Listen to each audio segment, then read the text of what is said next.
Assalamualaikum warahmatullahi wabarakatuh. Perkenalkan, nama saya Citra Manose dengan NIM S1S1222141, jurusan Teknik Informatika Fakultas Teknik Universitas Haba-Aleo. Kali ini saya akan mempresentasikan makalah aljabar linear saya, yaitu ruang vektor dan juga citra digital. Langsung saja pada makalah pertama, yaitu ruang vektor. Sebelum itu kita akan mencari dulu apa itu ruang vektor. Ruang vektor didefinisikan sebagai himpunan objek-objek vektor yang memenuhi serangkaian sifat tertentu. Ruang vektor ini berhubungan erat dengan konsep-konsep seperti vektor, skalar, dan operasi-operasi matematika yang dapat dilakukan pada vektor tersebut. Dan selain itu, ruang vektor juga dapat memiliki dimensi yang merupakan jumlah vektor-vektor yang linear independen yang membentuk basis ruang vektor tersebut. Konsep perhitungan kemiripan dokumen. Nah, pada penerapan aljabar linear untuk mengukur kemiripan dokumen melibatkan konsep vektorisasi dokumen. Pendekatan ini didasarkan pada asumsi bahwa dokumen yang serupa akan memiliki representasi vektor yang mendekati satu sama lain di dalam ruang vektor. Back-of-words atau bow dan cosine-similarity adalah dua konsep yang berbeda namun sering digunakan bersama-sama dalam analisis teks dan perumusan bahasa alami. Back-of-words atau bow adalah representasi vektor yang digunakan untuk mewakili teks atau dokumen. Pendekatan ini mengumpulkan semua kata-kata unik dari dokumen-dokumen yang ada dan membuat vektor di mana setiap dimensi memiliki keberadaan atau frekuensi kata tertentu dalam dokumen tersebut. Di sisi lain, cosine similarity adalah metode perhitungan yang digunakan untuk mengukur tingkat kemiripan antara dua vektor dalam ruang vektor. Dalam konteks perbandingan dokumen, cosine similarity digunakan untuk mengukur sejauh mana dua vektor representasi bow atau representasi vektor lainnya dari dua dokumen memiliki kesamaan. Perhitungan cosine similarity melibatkan perhitungan sudut cosinus antara beberapa vektor menggunakan rumus dot product dan norma Euclidean. Kita lanjut pada langkah-langkah dalam membandingkan dokumen. Untuk menerapkan aljabar linear dalam mengubah dua dokumen menjadi representasi vektor yang dapat dibandingkan, kita dapat menggunakan metode back-of-words atau TFDF dan juga cosine similarity. Nah, untuk mengonversi teks menjadi vektor, berikut langkah-langkah umum yang dapat kita terapkan. Yang pertama itu pra-pemrosesan teks. Yang pertama, lakukan pra-pemrosesan pada dokumen-dokumen tersebut. Langkah-langkah ini termaksud menghapus tanda baca, mengubah semua huruf menjadi huruf kecil, menghapus kata-kata umum atau stop words seperti dan, atau, dan lain-lain, dan melakukan stemming atau lematisasi jika diperlukan untuk mengubah kata-kata menjadi bentuk dasar. Yang ketiga, pembentukan kamus. Buatlah kamus yang berisi semua kata yang muncul dalam kedua dokumen tersebut. Nah, kamus ini digunakan sebagai basis untuk mengonversi teks menjadi vektor. Representasi vektor menggunakan metode back-of-words. Setelah memiliki kamus, ubahlah setiap dokumen menjadi representasi vektor menggunakan metode back-of-words. Nah, dalam metode ini, setiap vektor akan memiliki dimensi yang sama dengan ukuran kamus, dan setiap elemen vektor akan menunjukkan berapa kali kata tersebut muncul dalam dokumen tersebut. Representasi vektor menggunakan metode TFDF juga bisa.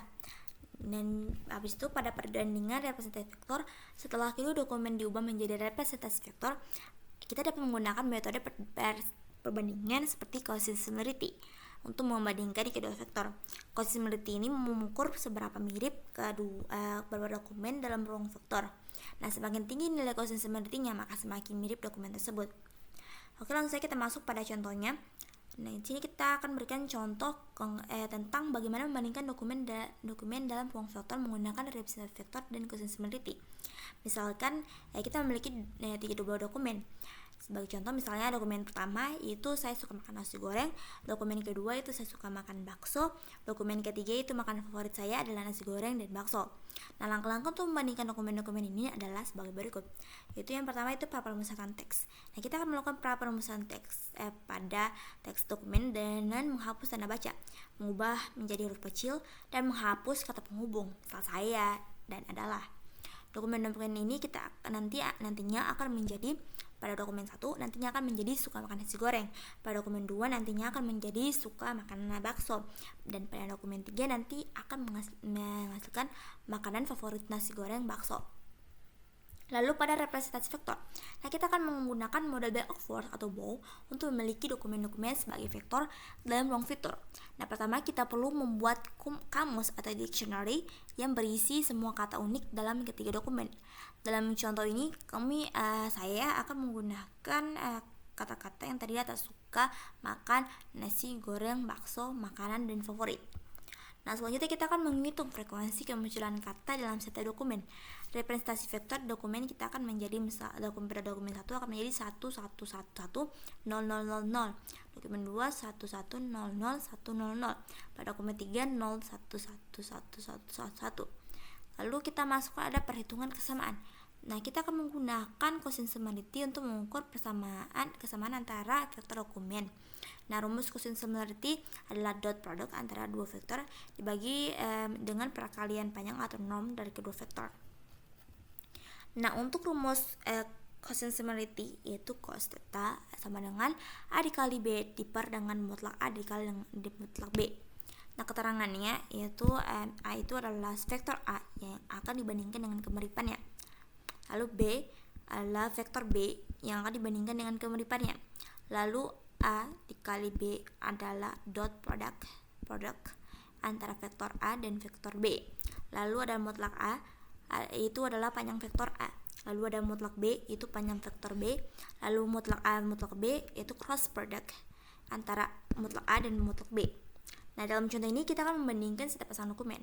Nah, pada dokumen 1 sebagai contoh itu kita langsung saja pada membandingkan dokumen pertama yaitu dokumen 1 dan dokumen 2. Bagaimana kita menghitung kedekatan dokumen 1 dan dokumen 2 menggunakan cosine similarity? Itu pertama-tama itu kita membuat daftar kata.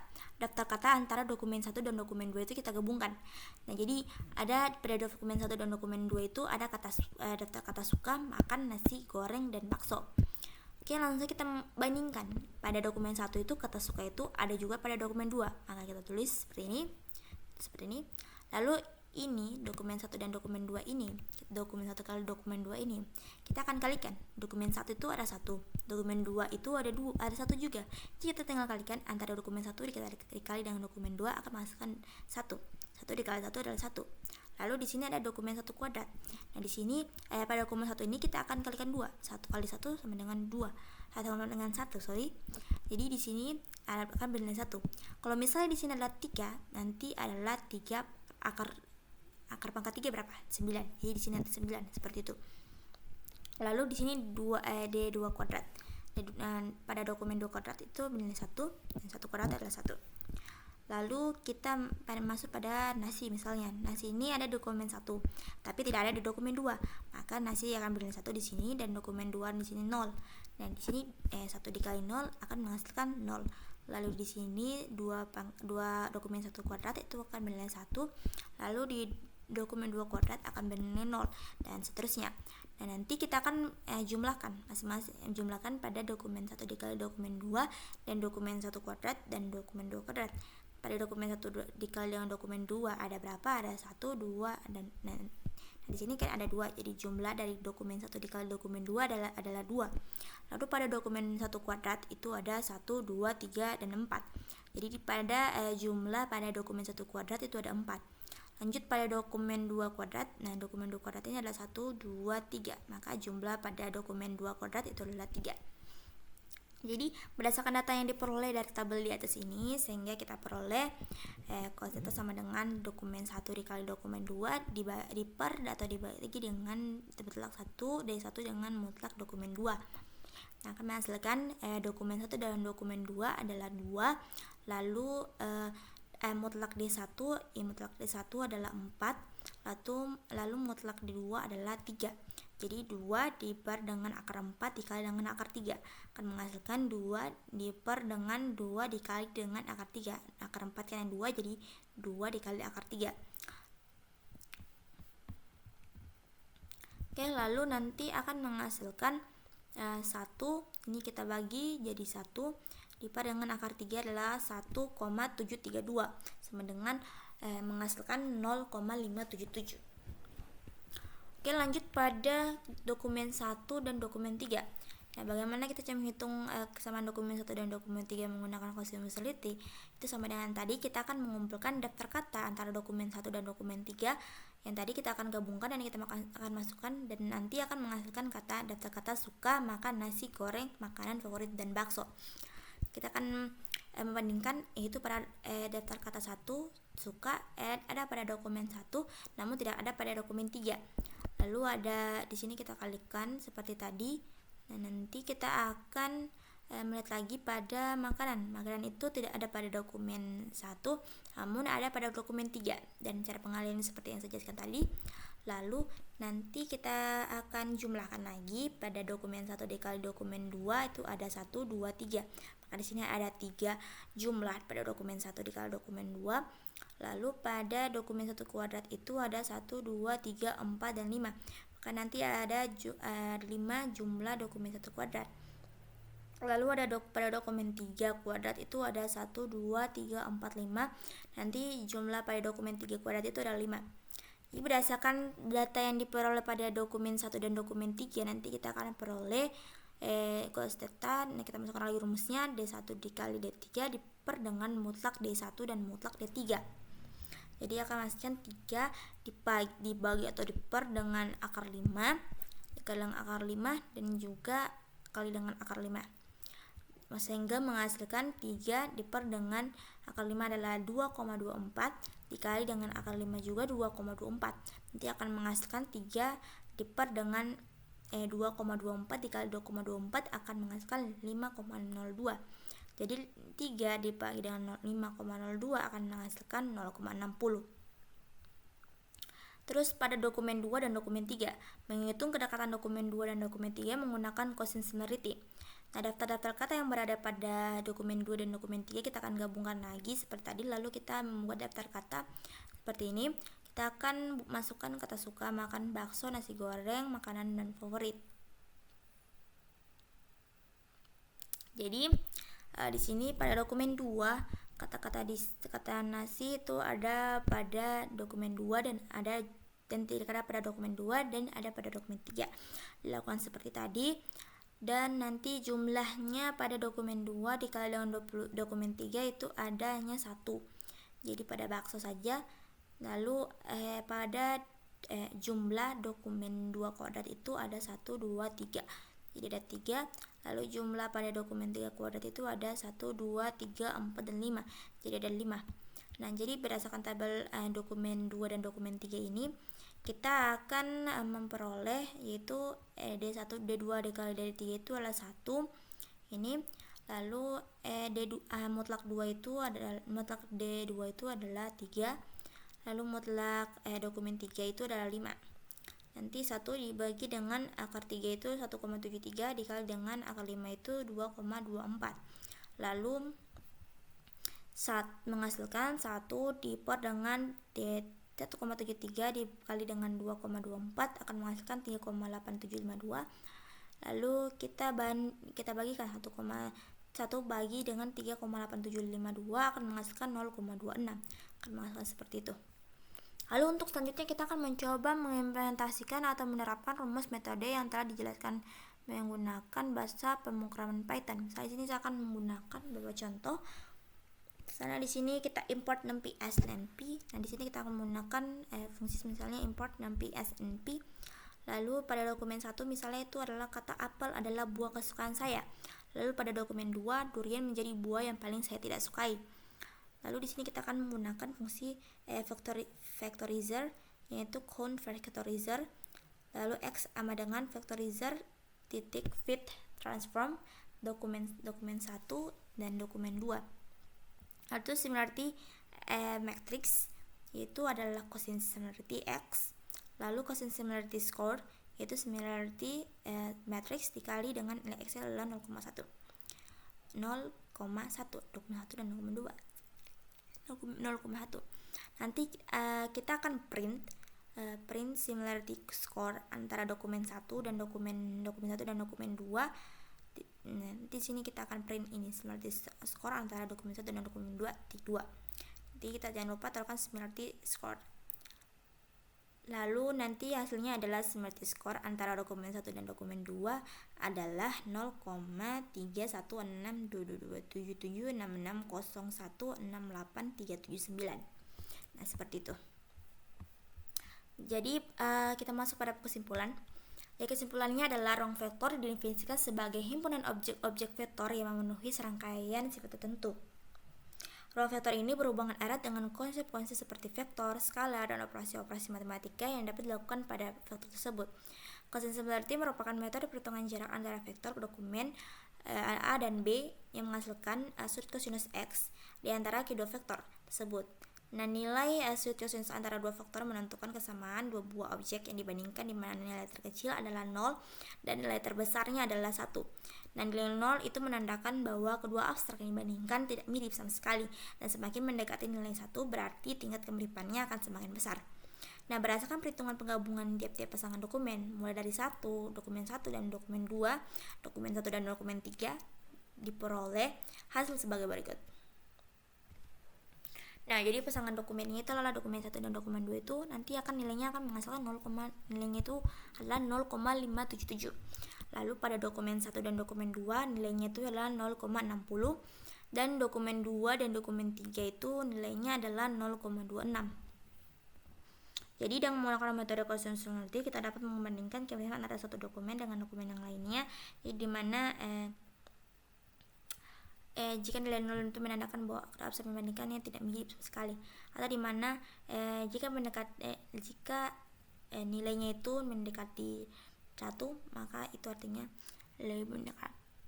Jadi dengan menggunakan model Cosine similarity kita dapat membandingkan keempatan antara satu dokumen dengan dokumen yang lain. Dalam penerapan yang lebih lanjut, metode ini dapat digunakan dalam bentuk algoritma pada suatu aplikasi melakukan pendeteksi kemiripan dokumen. Oke.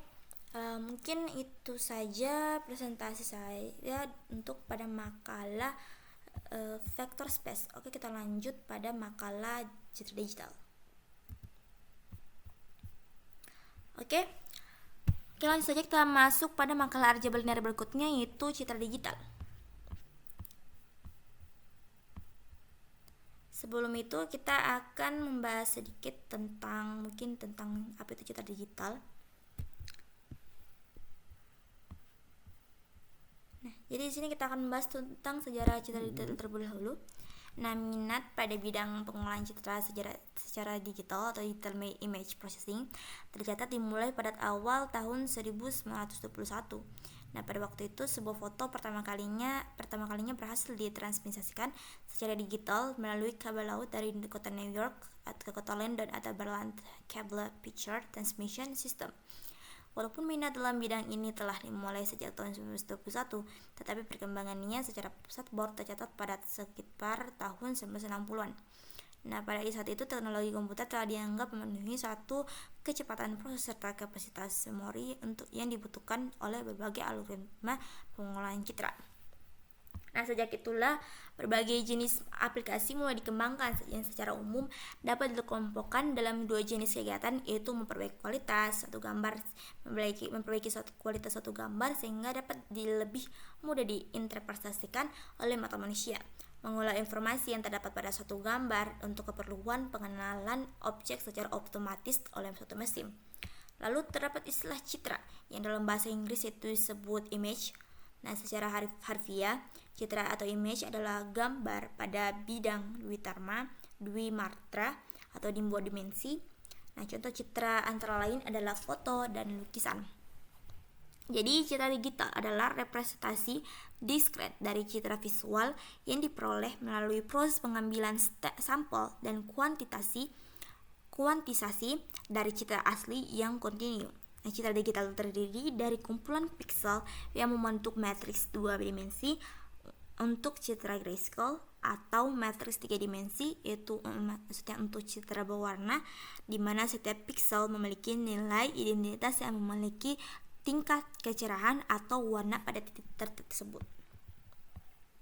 Nah, citra digital ini dapat diperoleh melalui berbagai cara, termasuk pemindaian dari citra fisik seperti foto atau dokumen, dan pengambilan langsung menggunakan kamera digital. Oke, kita masuk pada pengertian histogram. Histogram adalah representasi grafis dari distribusi frekuensi atau jumlah kemunculan suatu data. Nah, dalam konteks pemrosesan citra, histogram mengacu pada representasi distribusi intensitas piksel dalam suatu citra. Nah, histogram ini citra menampilkan frekuensi kemunculan setiap nilai intensitas piksel dalam citra. Nah, secara umum, histogram memiliki sumbu horizontal yang mewakili tentang rentang nilai intensitas piksel, misalnya dari 0 hingga 256 pada citra grayscale, dan sumbu vertikal yang memiliki frekuensi kemunculan setiap nilai intensitas. Nah, jadi dalam histogram citra grayscale itu setiap batang vertikal pada histogram itu memiliki frekuensi atau jumlah piksel dengan intensitas yang sesuai. Misalnya jika nanti terdapat banyak piksel dengan intensitas yang rendah, batang di sisi kiri histogram akan tinggi. Sebaliknya, jika terdapat hanya piksel dengan intensitas yang tinggi, maka batang di sisi kanan histogram itu akan tinggi. Kita masuk pada pembahasan pengelolaan citra digital pada jenis-jenis citra digital. Nah, kita memiliki berbagai jenis citra digital. Misalnya citra digital RGB dan citra digital grayscale dan juga citra binary. Nah, pengolahan citra digital atau digital image processing adalah sebuah disiplin ilmu yang mempelajari tentang teknik-teknik mengolah citra. Citra yang dimaksud di sini adalah gambar diam atau foto maupun gambar yang bergerak atau yang berasal dari webcam. Nah, terdapat beberapa jenis citra digital yang umum digunakan dalam pengolahan citra dan aplikasi lainnya. Nah, berikut adalah beberapa jenis citra digital yang penting. Yang pertama itu adalah citra RGB. Nah, citra RGB ini adalah jenis citra color yang menggunakan model warna RGB atau red, green, blue. Nah, pada setiap RGB ini, setiap pixel diapresiasikan oleh 3 nilai intensitas. Masing-masing itu untuk menjadikan saluran warna atau red, hijau itu green, dan biru blue.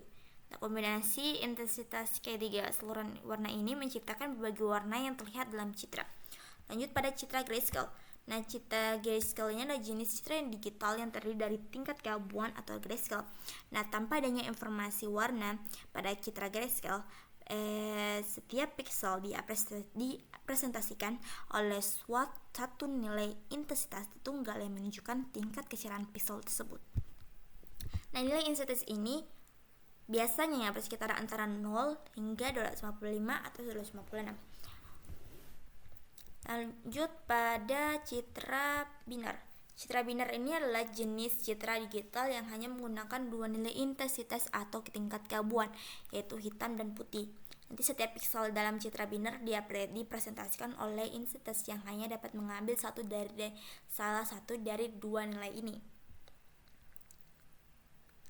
Nah, dalam pemrosesan citra binary terdapat berbagai teknik pemrosesan ambang atau thresholding yang dapat digunakan untuk mengubah citra grayscale menjadi citra binary dengan membeli ambang batas yang tepat.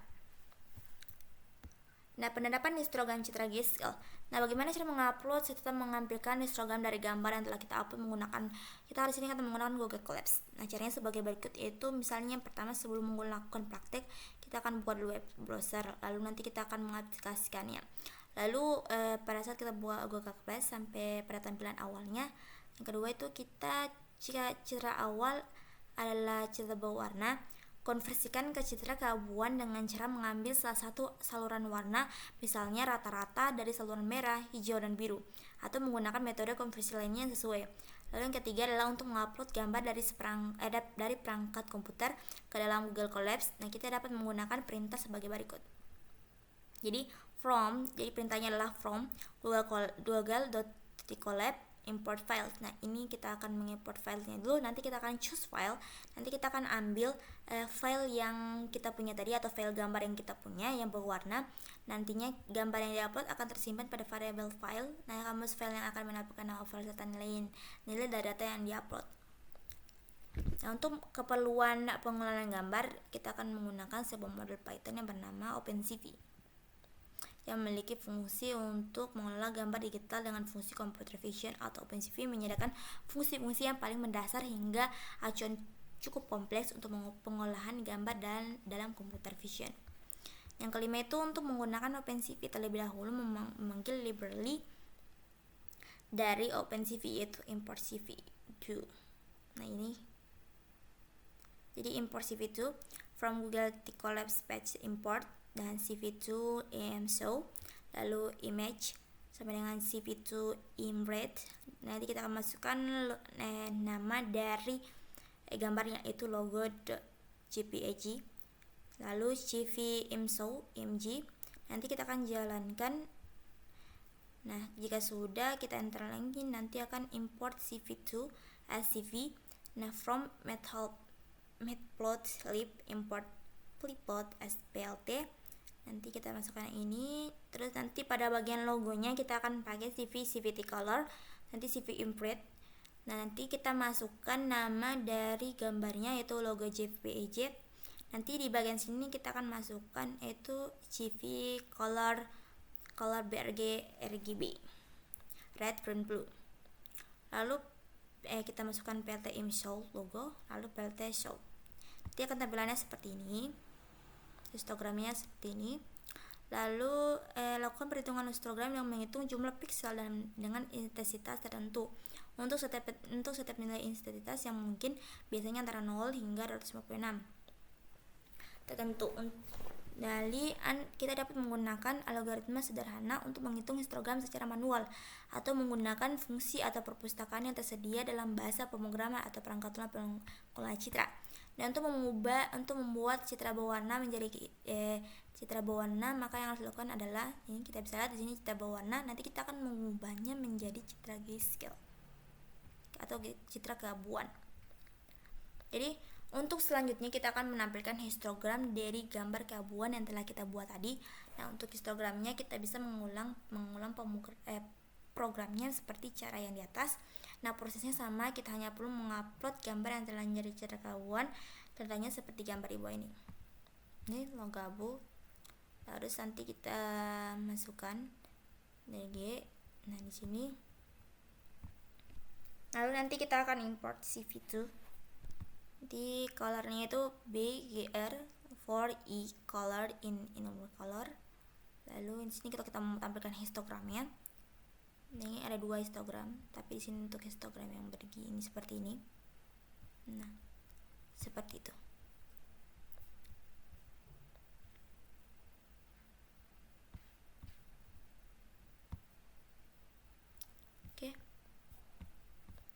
Oke, untuk kesimpulannya itu pengolahan citra tidak terlepas dari kehidupan kita sehari-hari.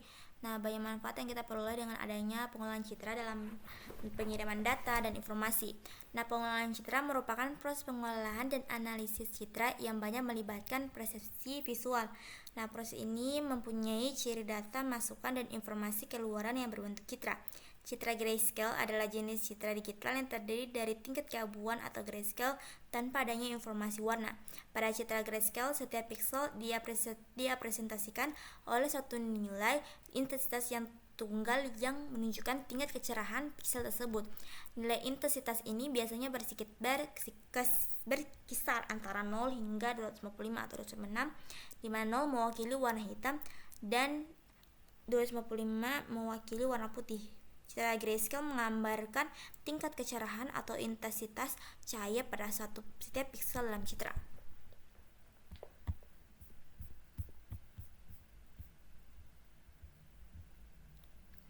Oke, mungkin itu saja presentasi yang saya dapat sampaikan.